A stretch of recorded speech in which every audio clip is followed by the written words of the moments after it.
Amoureux de la physique, bonjour. Une autre série d'exercices, alors c'est des tout petits exercices sur les solutions saturées.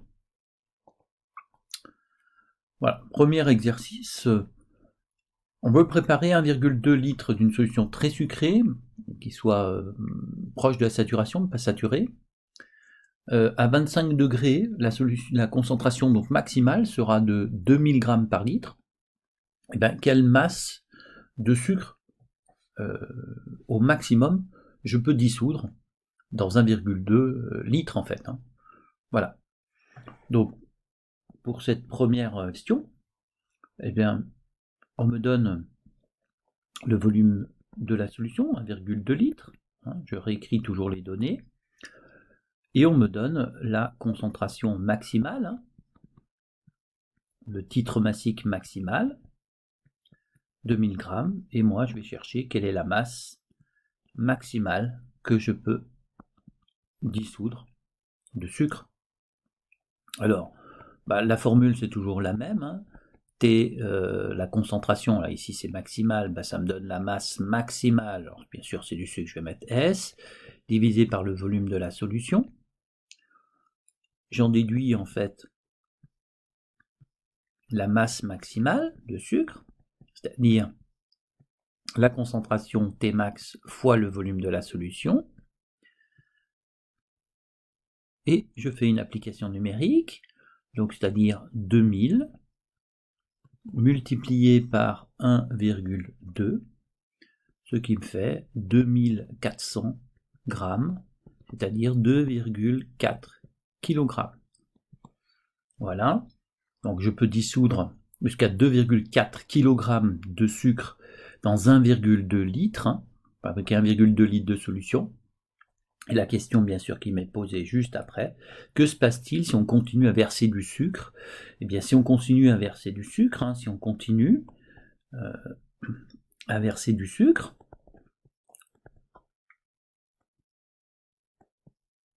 eh bien il va rester au fond du récipient. Voilà, il ne se dissoudra pas. Voilà pour ce premier exercice concernant la solution saturée. Deuxième exercice, cette fois-ci dans un autre sens, on souhaite réaliser une solution de sulfate de cuivre. On arrive à dissoudre 79,2 grammes en fabriquant 250 ml de solution. Et dès qu'on rajoute un peu de sulfate de cuivre, eh bien il reste au fond. Donc on peut en déduire, puisque c'est comme ça, que la solution fabriquée est donc saturée. D'accord? En tous les cas, en limite de saturation. Donc, je vais chercher quelle est la concentration justement maximale de cette solution. Alors, je vais marquer quand même que la masse de sulfate de cuivre, c'était 79,2 grammes. Voilà. Et que le volume de la solution, c'est 250 millilitres, c'est-à-dire 0,250 litres. Et moi, je vais chercher Tmax. C'est égal à M du sulfate de cuivre divisé par le volume de la solution. Donc Tmax va être égal à 79,2 divisé par 0,250. D'accord?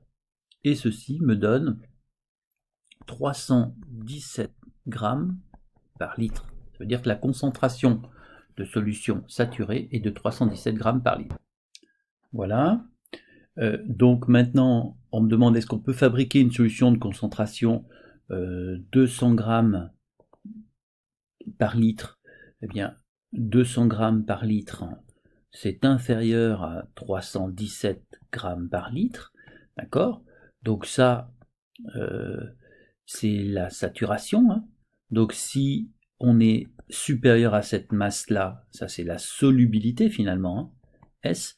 Si pardon, la concentration est supérieure à celle-là, on ne peut pas la faire. Si elle est inférieure à celle-là, on peut la faire. Donc 200 grammes par litre, c'est oui. Alors que 400 grammes par litre,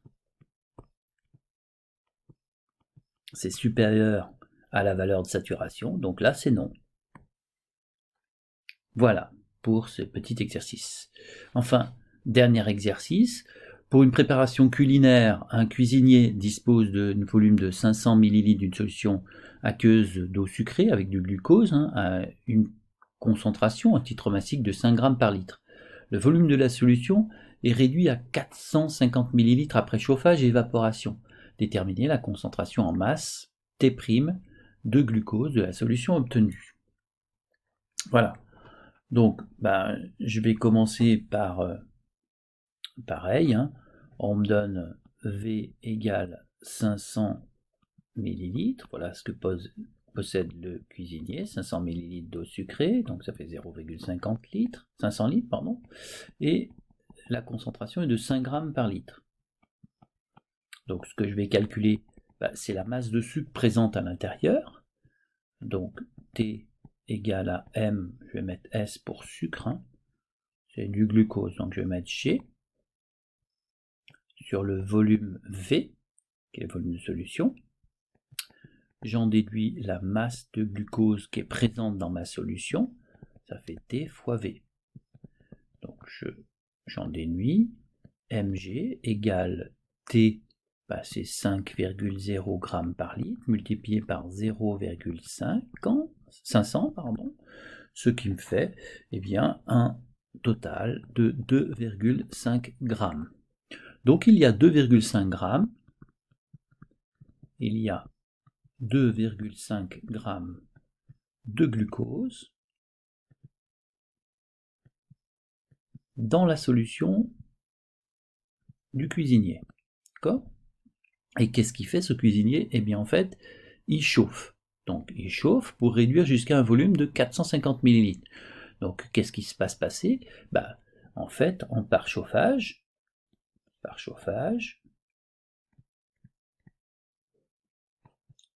seul le glucose, ou alors pardon, je vais plutôt dire seule l'eau s'évapore. Le glucose reste dans la solution.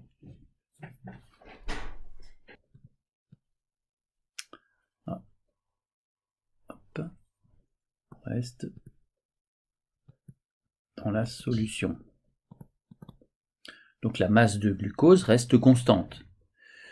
Donc ça veut dire quoi ? Que la nouvelle concentration, le nouveau titre massique, c'est la masse de glucose qui n'a pas changé, cette fois-ci divisé par le nouveau volume. Donc ce qui fait toujours 2,5 g, mais cette fois-ci divisé par 0,450. Et donc 2,5 divisé par 450, ça me fait 5,6 grammes par litre. Voilà la concentration de cette nouvelle solution. Bien, on me demande maintenant à température ambiante la solubilité de 2000 g par litre, déterminer le volume de la solution que le cuisinier devra conserver pour parvenir à une solution saturée. Donc en fait, il va chauffer encore jusqu'à saturation complète. D'accord ? Donc qu'est-ce qui se passe ? Eh bien, je vais chercher, on connaît donc Tmax, c'est 2000 g par litre. Je connais la masse de glucose, on vient de la trouver, c'est 2,5 g. Et je cherche quel est le volume de la solution que l'on a pour avoir une solution saturée mais avec 2,5 g. Donc les formules c'est toujours la même, Tmax c'est la masse de glucose divisée par le volume de la solution. Moi ce que je cherche c'est le volume de la solution, ça fait la masse de glucose divisée par Tmax Je remplace par les valeurs. La masse de glucose, c'est 2,5 divisé par Tmax, 2000. D'accord? Voilà. Ce qui fait 1,25 fois 10 puissance moins 3 litres, c'est-à-dire 1,25 millilitres. Donc le volume de la solution est de 1,25 millilitres. Donc ça, c'est le volume obtenu une fois refroidi. On obtient une solution saturée avec 2,5 g de glucose à l'intérieur. Bien sûr, à chaud, pendant l'évaporation, la solution ne sera pas forcément saturée. D'accord ? Mais là, une fois refroidie, puisque la solubilité c'est à température ambiante, elle varie en fonction de la température, donc à température ambiante, eh bien, le volume de la solution sera de 1,25 millilitres. Voilà, j'espère que ces exercices vous auront aidé à mieux comprendre la solubilité, les solutions saturées. Moi je vous dis au revoir, à bientôt pour une nouvelle vidéo.